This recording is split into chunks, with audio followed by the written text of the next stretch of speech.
नमस्कार, Radhe Radhe, good morning. आप सभी को एडुकेशन 365 पर स्वागत है।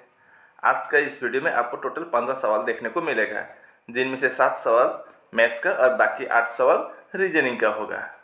और आज 18 तारीख से 23 तारीख तक जो एसएससी जीडी का एग्ज़ाम हो रहा है, हर शिफ्ट में अलग अलग सवाल आता है, लेकिन इसी तरह का सेम टू सेम पैटर्न का सवाल आएगा और लॉजिक भी लगभग सेम रहेगा। इसलिए आप वीडियो को बिना स्किप करके फर्स्ट टू लास्ट देखिए। और अगर आपको वीडियो देखकर पसंद आए तो वीडियो पर लाइक शेयर कमेंट करना और चैनल को भी जरूर सब्सक्राइब कर देना है। और हो सके तो अपना भाई बहन मित्र रिश्तेदार कोई भी कॉम्पिटिटिव एग्जाम के लिए तैयारी कर रहे हो तो उनके साथ भी ये वीडियो फेसबुक या व्हाट्सएप के माध्यम से जरूर शेयर कर देना, ठीक है। याद रखना, ये जो आज से तीसरा फेज का एसएससी जीडी का एग्जाम चल रहा है, इसके लिए इस वीडियो बहुत इंपॉर्टेंट है, तो इसको ध्यान लगा के देखना। तो आज का पहले प्रश्न में क्या पूछा है, find the missing number, loop संख्या ज्ञात कीजिए। तो यहाँ क्वेश्चन मार्क की जगह पर क्या आएगा वही हमको निकालना है। तो यहाँ पर किस तरह का लॉजिक हो सकता है, देखिए। अब बड़ा नंबर वैसे देखे तो किधर है, नीचे के तरफ है, तो इसको हम ऐसे बनाने के प्रयास करेंगे, ठीक है। इसका मतलब हमें 3 और 17 से किसी भी तरह से 26 लाना होगा। तो कैसे ला सकते हैं, तो हम एक काम करेंगे, ऊपर कितना है 3 है, तो मैं 3 के साथ और एक 3 इंटू कर दूंगा, तो कितना होगा 3 + 3, 3 इंटू 3 9 होगा। उसके साथ ये बीच वाला 17 को प्लस कर दूं तो कितना होगा 9 + 17 26। इस तरह से 26 लाया जा सकता है। तो अगला में भी यही लॉजिक लगता है कि नहीं, देखते हैं, ठीक है। तो यहाँ पर 12 है, इसके साथ भी हमें इंटू 3 करना होगा। तो 12 इंटू 3 कितना होगा 36 होगा। उसके साथ बीच वाला 14 प्लस कर दीजिए, 36 + 14 कितना होता है 50। तो ये 50 है, मतलब लॉजिक यही है बिल्कुल। तो तीसरा में भी हम आसानी से बना सकेंगे। तो यहाँ पर 9 है, इसके साथ भी इंटू 3 कर दीजिए, तो 9 इंटू 3 27। उसके साथ बीच वाला 12 प्लस कर दीजिए, तो कितना होगा 39 होगा। यानी कि क्वेश्चन मार्क की जगह पर 39 होगा आंसर। ये आपका बी ऑप्शन में दिया हुआ है, तो B option is the right answer. उम्मीद करता हूं कि आप इसको अच्छी तरह से समझ गए होंगे। ये रहा दूसरा प्रश्न, arrange the following words according to English dictionary order. तो इसे हमें डिक्शनरी ऑर्डर में बनाना होगा, इंग्रजी डिक्शनरी ऑर्डर, ठीक है। तो ऑप्शन में देखिए 5 है, पहला अक्षर नंबर, या तो 2 नहीं तो 1। तो 1, 2 और 5 में से ही पहला होगा। तो P कॉमन है तीनों में, उसके बाद O है, I है, इधर A है, मतलब A, I और O में पहले क्या आएगा A आएगा, मतलब पहला 5 होगा ही होगा। इसका मतलब C नहीं होगा और D भी नहीं होगा। बस इतना तो पता चल चुका है। इसको हम शॉर्ट ट्रिक से बना रहे हैं, ठीक है। अब दूसरा नंबर देखिए 3 या तो 4 आएगा, तो 3 और 4 में ही हम चेक करेंगे, बाकी नहीं देखेंगे। अब P कॉमन है, उसके बाद E और O में क्या आएगा, पहले E आएगा, मतलब 3 नंबर वाला होगा। तो आपका ए ऑप्शन बिल्कुल सही जवाब होगा। उम्मीद करता हूं कि आप इसको अच्छी तरह से समझ गए होंगे। देखा ना कितना जल्दी से आपका आंसर निकल आया फटक से। ये रहा तीसरा प्रश्न, फाइंड द मिसिंग नंबर। अब यहाँ पर देखिए बड़ा नंबर 20 के तरफ है और हमें यहाँ पर निकलना है, तो इसको हम इस ऐसे बनाएंगे, ठीक है। साइड साइड का नंबर से हमें बीच वाला नंबर निकालना होगा। तो कैसे निकाल सकते हैं, तो इन दोनों को इंटू करके देखते हैं, तो कितना होता है 16 इंटू 19 करेंगे तो कितना होगा 304 होगा। अब हमें लाना है कितना 295, तो माइनस करना पड़ेगा, कितना -9 कर देंगे तो 295 आएगा। अब अगला में ये लॉजिक लगता है कि नहीं, देखते हैं। अगला कितना है, फर्स्ट का और लास्ट का 9 इंटू 17 या 17 इंटू 9 करना पड़ेगा। 17 इंटू 9 कितना होता है 153 होता है। अब इसमें भी -9 कर दे तो 144 होगा, यानी कि 20 का नंबर। यही लॉजिक है। अब हमें इसका और इसका मल्टीप्लाई करना होगा, तो फिर 26 इंटू 16 कर देंगे तो कितना होगा 416 होगा। अब इससे अगर हम -9 कर देंगे तो कितना आएगा 407 आएगा। यहाँ क्वेश्चन मार्क की जगह पर 407 होगा आंसर। सी ऑप्शन बिल्कुल सही जवाब। अब ये प्रश्न को देखिए, a paper is folded and cut as shown below, how will it appear when unfolded. एक कागज को नीचे दिखाए अनुसार मोड़ा और काटा जाता है, खोलने पर वो कैसा दिखेगा। तो पहले पेपर कैसा था, ऐसा था, फिर बीच में ऐसा फोल्ड करके ऊपर की तरफ फोल्ड कर दिया तो वो छोटा हो गया, ऐसा इतना हो गया। फिर उसको बीच में फोल्ड करके इधर की तरफ मोड़ दिया तो इतना टुकड़ा निकला है, ठीक है। बाकी सब फोल्ड होके इसके अंदर ही चला गया है। फिर इसको कैसे काटा गया है, ऊपर के तरफ से ऐसे, नीचे के तरफ से ऐसे, और बीच में ऐसा गोल है। तो ये खोलेंगे तो कैसा होगा, वही हमको निकालना है। तो देखिए कैसा होगा। अब यहाँ पर ऐसा काटा गया है तो क्या होगा, वो ऐसा सीधा होगा, फिर ऐसा खुलेगा, वो नीचे की तरफ ऐसा आएगा, फिर ऐसा ऊपर जाएगा, फिर ऐसा आके ऐसा होगा, ठीक है। फिर ये आपका एक तरफ का है तो ये चार बार फोल्ड हुआ है तो एक इधर होगा, एक इधर होगा, एक इधर होगा और एक इधर होगा। उसके बाद यहाँ पर क्या किया गया है, इस तरह का एक साइड का है तो चारों तरफ का ऐसा होगा तो क्या होगा, ऐसा होगा, यानी कि स्क्वायर होगा। तो इन चारों में से इस तरह का फिगर कहाँ पर दिख रहा है, या तो बी नहीं तो डी। लेकिन डी में क्या हुआ है, दोनों तरफ से कटा हुआ है तो ऐसा तो नहीं होगा, क्योंकि यहाँ पर ऊपर की तरफ यहाँ देखिए सिर्फ इधर कटा हुआ है तो ये अनफोल्ड करेंगे तो ऐसा सिर्फ ऊपर के तरफ या नीचे के तरफ दोनों तरफ होगा, साइड में नहीं होगा। तो आपका सिर्फ बी ऑप्शन ही सही है, तो B option is the correct answer. ये रहा अगला प्रश्न, ये आपका मैथ्स का सवाल है। यहाँ पर क्या बोला है, एक स्कूटर सवार 42 किलोमीटर प्रति घंटा की गति से यात्रा कर रहा है, वो 90 मिनट में कितने दूरी किलोमीटर में तय करेंगे। अब उसका स्पीड कितना है पहले वो हम जानेंगे। 42 किलोमीटर प्रति घंटा का मतलब क्या है, एक घंटा में 42 किलोमीटर चल रहा है स्कूटर से, ठीक है। एक घंटा में कितना, 42 किलोमीटर। अब एक घंटे का मतलब कितना होता है, 60 मिनट, है कि नहीं। 60 मिनट में कितना चला है वो आदमी, 42 किलोमीटर। तो हमें पूछा है 90 मिनट में कितना दूर तय करेगी, तो 90 मिनट में कितना करेगा वही हमको निकालना है बस। 42 के साथ इंटू 90 कर दीजिए, ये 60 नीचे आएगा। अब 0 0 कटेगा, अब 6 से 42 को 7 टाइम, तो 7 इंटू 9 कितना होगा, 63, यानी कि 63 किलोमीटर तय करेगा 1.5 घंटे में या 90 मिनट में। तो आपका बी ऑप्शन बिल्कुल सही जवाब होगा। इस सवाल को देखिए, एक व्यक्ति ने एक वस्तु को 35,400 में बेचा और इस प्रक्रिया में 18% का लाभ कमाया। यदि उसने इसे उस 33,000 में बेचा होता तो उसका लाभ या हानि प्रतिशत क्या होता। तो चलिए इसको अभी निकाल लेते हैं। तो कितने में बेचा, 35,400 में बेचा, और बेचने के बाद उसे कितना प्रॉफिट हुआ, 18% प्रॉफिट हुआ है, ठीक है। इसका मतलब क्या है, अगर उसने वो 100 में खरीदा होता तो वो कितने में बेचता, 118 में बेचता, तभी उसको 18% का प्रॉफिट होता। लेकिन उसने 118 में नहीं बेचा, कितना में बेचा, 35,400 में बेचा है, ठीक है। अब हम नीचे का और ऊपर का कटेंगे तो 118 से 354 को 3 बार कट सकते हैं, और यहाँ पर 2 जीरो है, 2 जीरो लगा दीजिए। तो 100 इंटू 300 करेंगे तो कितना होगा, 30,000 होगा।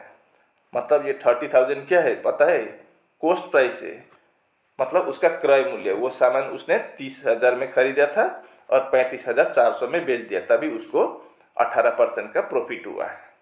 अब बाद में बोला है, अगर उसने उसी सामान को 33,000 में बेचा होता तो उसको कितना प्रतिशत लाभ या कितना प्रतिशत हानि होता, वही हमको पूछा है। तो उसने कितना में खरीदा है उसको पहले हम वो देखेंगे, 30,000 में। अगर वो 33,000 में बेचता तो कितना लाभ होता है कि लॉस होता है, जरूर लाभ होता है, क्योंकि खरीदा था 30 में, बेच रहा है 33 में, तो उसको 3,000 का मुनाफा हो रहा है। तो कितना परसेंट प्रॉफिट होगा वही निकालना है। तो 3,000 रुपया प्रॉफिट हो रहा है, कितना में, 30,000 रुपया में खरीदा था, मतलब 30,000 लगानी करने पर उसे 3,000 का मुनाफा हो रहा है। तो परसेंटेज में निकलना है तो ऐसे निकलते हैं। तो नीचे 1 2 3 4 जीरो है, 1 2 3 और 1 जीरो काट दीजिए, ऊपर का 3 और नीचे का 3 कट जाएगा तो कितना बचा है, सिर्फ ऊपर की तरफ 10, यानी कि 10% का प्रॉफिट। ठीक है, यानी कहाँ पर है 10% प्रॉफिट, यहाँ पर है। गेन का मतलब भी प्रॉफिट होता है, तो डी ऑप्शन बिल्कुल सही जवाब। इस प्रश्न को देखिए, अमित, गोपाल और अक्षय का औसत भार 45 किलोग्राम है। यदि अमित और गोपाल का औसत भार 43 किलोग्राम है और गोपाल और अक्षय का औसत भार 47 किलोग्राम है, तो गोपाल का भार किलोग्राम में है कितना है वही निकलना है। तो पहले तीनों का कितना होगा, कौन कौन है, अमित है, फिर गोपाल है और अक्षय है, ये तीनों का एवरेज वेट कितना है, 45 केजी है। तो टोटल वेट कितना होगा, तो 3 आदमी का है तो इंटू 3 कर दीजिए, तो 135 केजी होगा टोटल वेट तीनों का मिला के। फिर बाद में बोला है average weight of Amit and Gopal, Amit और गोपाल का कितना है एवरेज वेट, 43 केजी है। तो 43, अब टोटल वेट कितना होगा, अब 2 आदमी है इस बार अमित और गोपाल, तो इंटू 2 कर दीजिए तो कितना होगा, 86 केजी होगा।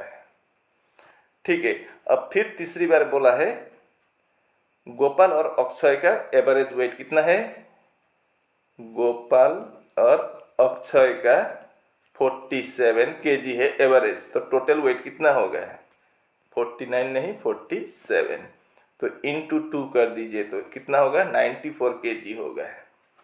तो हमें निकलना है गोपाल का वेट कितना है। तो देखिए इसको और हम इसको प्लस करेंगे, लेकिन यहाँ पर क्या हुआ है पता है, अमित और गोपाल का 86 है टोटल और गोपाल और अक्षय का 94 केजी है टोटल, लेकिन गोपाल 2 बार आया है तो हम 2 बार ही लिखेंगे। तो इसके साथ 94 ये गोपाल और अक्षय का वेट है और उसके साथ हम अमित और गोपाल का वेट कितना है, फिर 86 है टोटल दोनों का मिला के, तो इसको प्लस कर दीजिए तो कितना होगा, 0 इधर 9 8 17 प्लस 1 18, 180 केजी होंगे टोटल मिला के। किसका, गोपाल का 2 बार, एक बार अक्षय का, एक बार अमित का वेट टोटल करेंगे तो 180 केजी होगा। ठीक है, 180 होगा।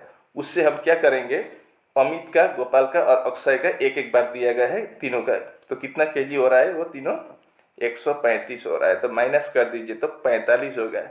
अब 45 किसका वजन होगा, गोपाल का होगा, क्योंकि गोपाल को हमने 2 बार लिया था, तो गोपाल का वेट कितना होगा, 45 केजी होगा।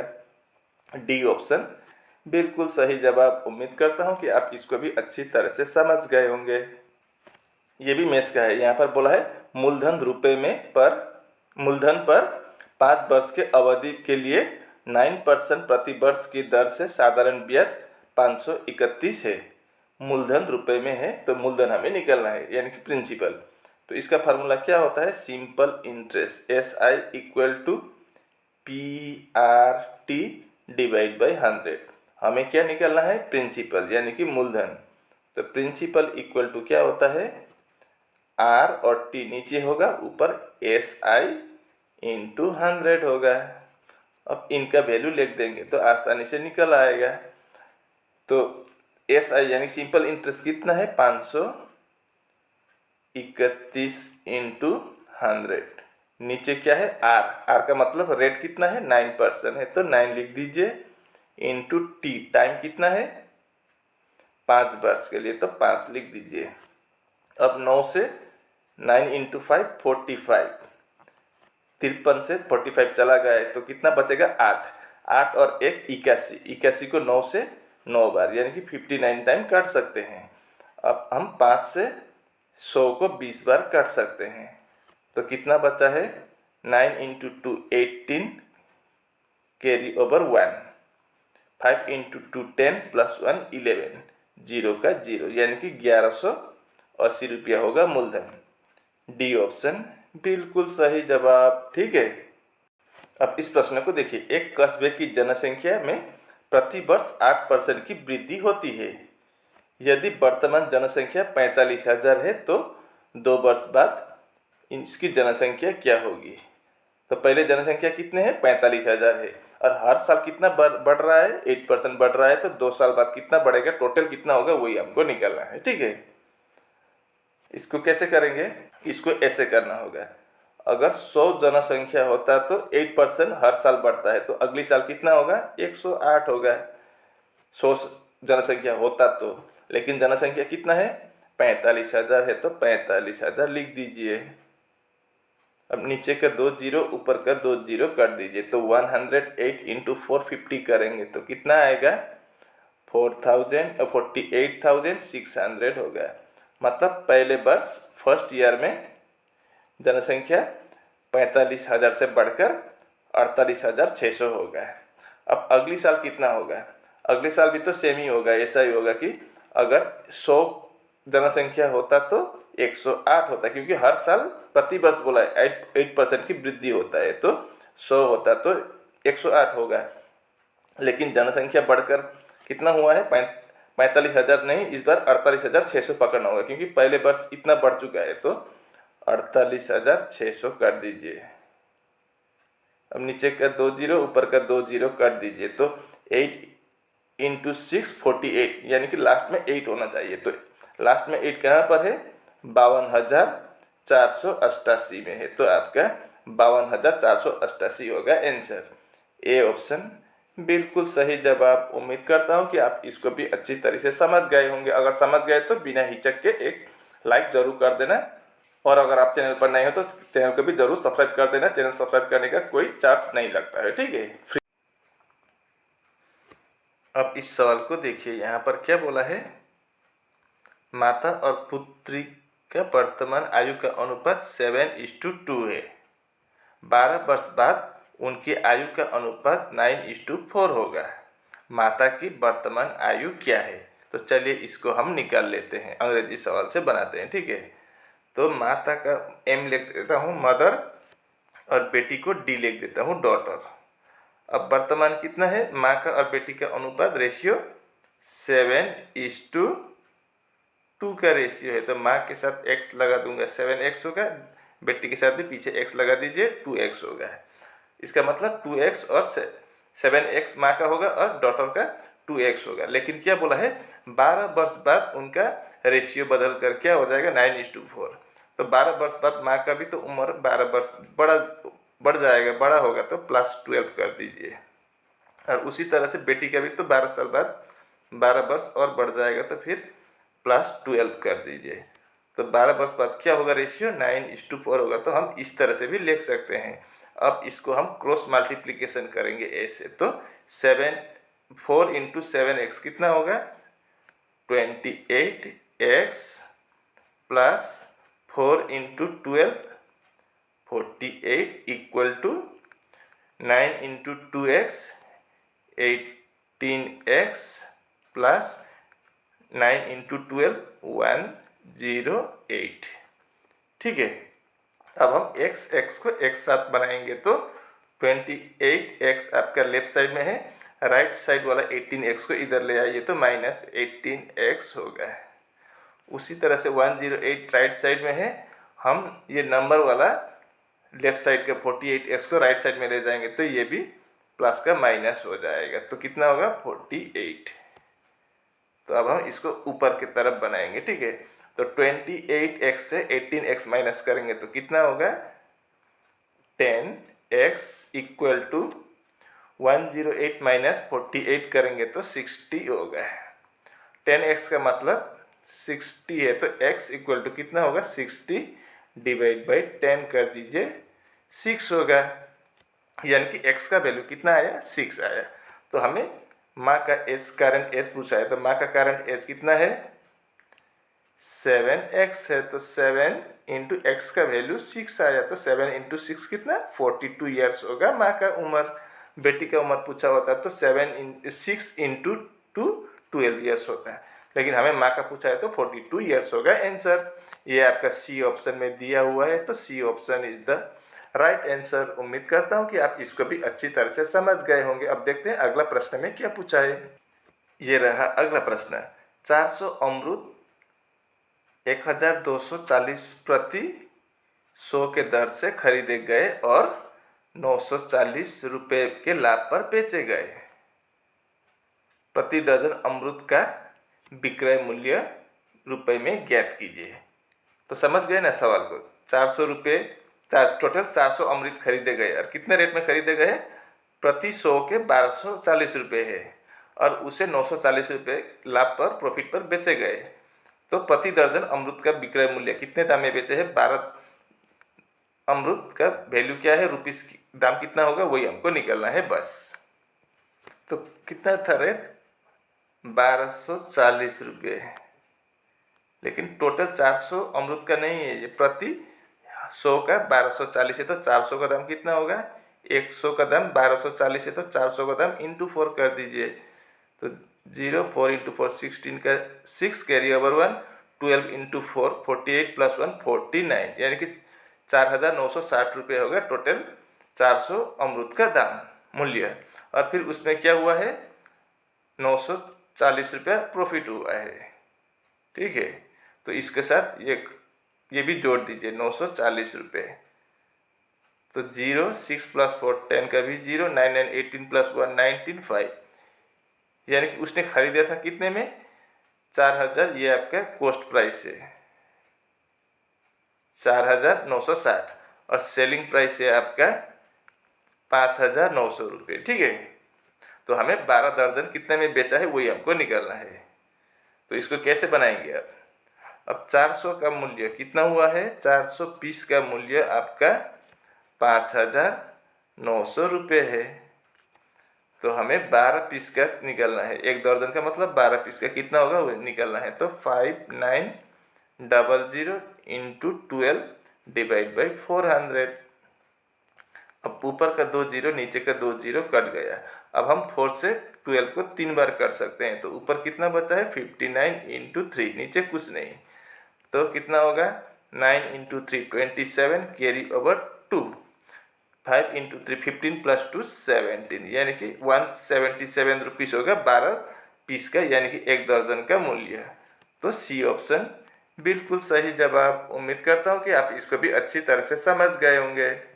अब इस प्रश्न को देखिए, ये आपका रीजनिंग का सवाल है, ये मैथ्स नहीं है। ठीक है, किसी कोड में वर्कर को OKR लिखा जाता है, उस कोड में एज्यूम को कैसे लिखा जाएगा? तो चलिए इसको भी हम निकाल लेते हैं। तो पहले क्या बताया गया है? वर्कर का बताया गया है, तो लिखेंगे वर्कर WORKE और R, और हमें निकालना है किसका? ASSUME, एज्यूम का। तो यहाँ पर किस तरह का लॉजिक है वही हमको पता करना है। अब इसका कोड क्या दिया गया है? OKR। तो एक काम यहाँ पर देखिए ध्यान से, O इधर है, K इधर है, R इधर है। तो क्या किया गया है? पहला वाला को छोड़ दिया, बीच वाला दूसरा वाला ले लिया, तीसरा वाला छोड़ दिया, चौथा वाला लिया, पांचवा वाला छोड़ दिया, छठा वाला लिया। तो क्या हुआ है? OKR ऐसा आया है। अब इसको फिर डबल रिपीट कर दिया, वही बात, वही इन्हीं अक्षर को फिर दोहराया गया। तो क्या हुआ? OKR ऐसा। ठीक है, अब यही लॉजिक हम अगले में भी लगाएंगे। तो कितना है देखिए, पहला वाला छोड़ देंगे, इसको हम इसको लेंगे, यानी कि S, इसको छोड़ देंगे, इसको लेंगे U, इसको छोड़ देंगे, इसको लेंगे। तो इसी को हम 2 बार दोहराएंगे, तो फिर SUE होगा। ये आपका किस ऑप्शन में है? A ऑप्शन में। तो A option is the right answer. उम्मीद करता हूँ कि आप इसको भी अच्छी तरह से समझ गए होंगे। ये रहा अगला प्रश्न, ये आपका सीटिंग अरेंजमेंट का सवाल है। तो कितने लोग हैं?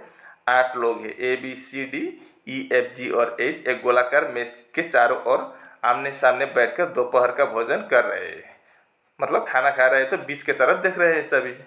तो चलिए इसको हम पहले बनाते हैं। तो हम 8 लोगों के लिए 8 जगह सबसे पहले बनाना होगा। ऐसा टेबल है, 2 आदमी के लिए जगह हो गए, 4 आदमी, 6 आदमी, 8 आदमी। अब सभी क्या है? बीच के तरफ देख रहे हैं। तो ऐसा होगा, है कि नहीं? अब क्या बोला है उसको हम फॉलो करेंगे। A is opposite to D, A कहाँ पर बैठा है? D के विपरीत में। अगर A को इधर लिख दें तो A का अपोजिट किधर होगा? D इधर होगा, ऐसा होगा।